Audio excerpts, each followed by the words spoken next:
सुप्रभात।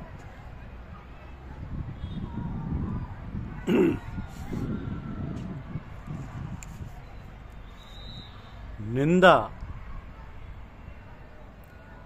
केवल अपनी देखो, सुनो और करो। ये हमारी आज की आध्यात्मिक चर्चा का विषय है। निंदा केवल अपनी देखो, सुनो और करो। किसी को नीच, पतित या पापी मत समझो। याद रखो, जिसे तुम नीच, पतित और पापी समझते हो, उसमें भी तुम्हारे वही भगवान विराजित हैं जो महात्मा ऋषियों के हृदय में, जो तुम्हारे अंदर है। तो सबको प्रेम दान करो, सबके प्रति सहानुभूति रखो, किसी की निंदा ना करो, किसी की निंदा ना सुनो। साधक को तो दूसरे की निंदा सहनी नहीं होनी चाहिए। निंदा सुननी हो तो अपनी सुनो, और करनी आवश्यक समझो तो अपनी निंदा करो। मानव जीवन शांति प्राप्त करने के लिए है। मनुष्य को हर कार्यकलाप में शांति दिखाई देती है। धन, दौलत, स्त्री, पुत्र, मित्र, नौकरी, व्यापार आदि दुनिया के प्रत्येक कार्य में शांति निहित होती है। क्योंकि ईश्वर ने हमें बुद्धि दी है, विवेक दिया है, तो हम प्रत्येक कार्य का हमें निरीक्षण करना चाहिए कि क्या दुनिया की हर वस्तु में शांति है, आनंद है। दुनियावी वस्तुओं के उपभोग का माध्यम इंद्रियां हैं। क्या वस्तु में आनंद है या कि इंद्रियों में आनंद है? तो विचार कीजिए कि शांति कहाँ है, जिसके लिए हम बहुत समय से परेशान हैं। सबसे पहले हम दुनियावी वस्तुओं की तरफ जाते हैं। दुनिया में रहने के लिए आज पैसा जरूरी है। काफ़ी परेशानी है कि यदि 10,000 रुपये मिल जाए तो हमें सुख शांति मिल जाए। लेकिन जब ईश्वर 10,000 रुपये की व्यवस्था कर देता है तब तो हमें सुख शांति मिल जानी चाहिए। लेकिन बजाय शांति के और अधिक चाहने की इच्छा प्रबल होती जाती है। इस प्रकार 50,000, 1 लाख, फिर 10 लाख की इच्छा होती है, और पैसों की होड़ में शांति ढूंढते ढूंढते अरबपति हो जाती है। इसी में सारी उम्र समाप्त हो जाती है। सारी इंद्रियां शिथिल हो जाती हैं, आपको शांति नहीं मिल पाती और आप अशांति रह जाते हैं। तो सिवाय पछताने के हाथ कुछ आता ही नहीं। यदि रुपये में शांति होती तो हमें पहले ही 10,000 मिलने पर शांति मिल जानी चाहिए थी। यदि नहीं मिली तो जाहिर है कि हम जिस रास्ते पर चल रहे थे वो गलत है।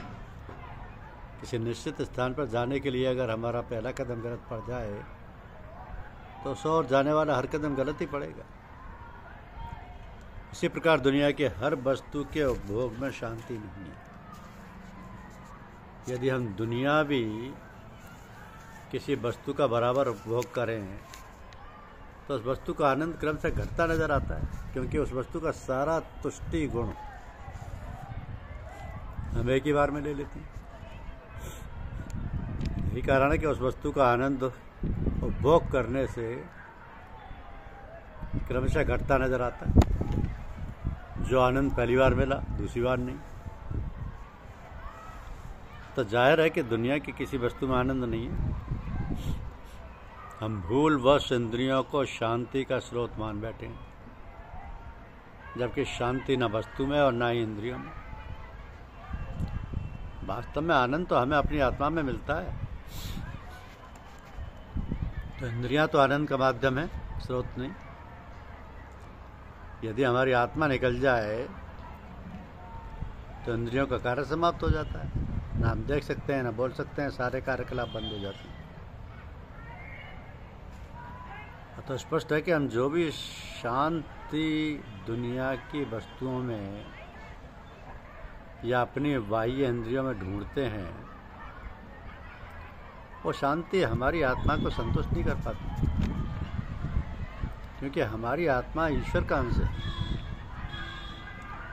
शांति और आनंद तो हमारी आत्मा में है, न कि दुनियावी वस्तुओं में। तो आत्मा तक पहुंचने के लिए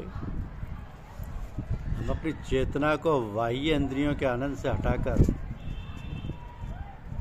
आंतरिक इंद्रियों में लगाते हैं, क्योंकि बाह्य इंद्रियों का सुख तो सीमित है। तो जो आत्मा को संतुष्ट करने में असमर्थ है, आंतरिक इंद्रियों का आनंद असीमित है। बाह्य इंद्रियों का रास्ता उस हद तक पहुँचता है जहाँ शांति के नाम पर अशांति मिलती है, जबकि आंतरिक इंद्रियों का रास्ता उस हद तक पहुँचता है जहाँ शांति और आनंद का स्थायी निवास है, जहाँ शांति का भंडार है। वही आत्मा है, वही ईश्वर है। वही आत्मा है और वही ईश्वर है,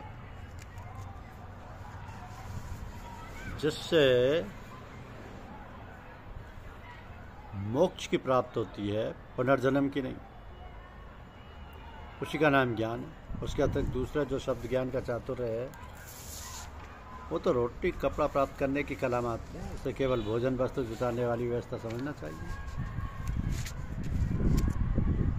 संत लोग विश्व कल्याण के परम आधार हैं।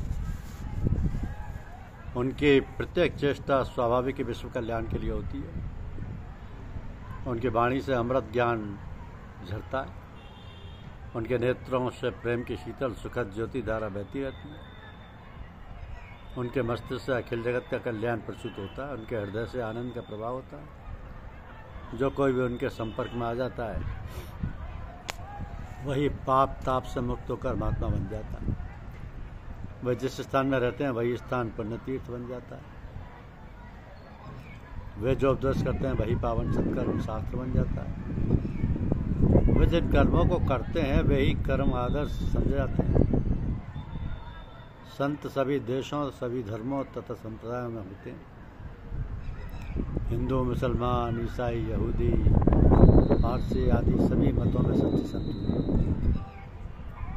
तो किसी देश या काल विशेष से संतों को संकोच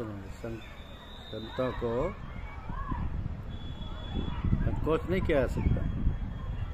सभी देशों में सभी समय कोई ना कोई संत रहते हैं और छुपे या जाहिरा तौर पर कल्याण करते रहते हैं सबका। जहाँ संत होते हैं वहाँ अपार शांति होती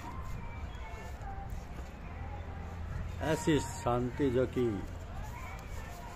हृदय को सुकून देती है, आत्मा को सुकून देती है। धन्यवाद। यूट्यूब चैनल को लाइक और सब्सक्राइब अवश्य कीजिए। शुक्रिया।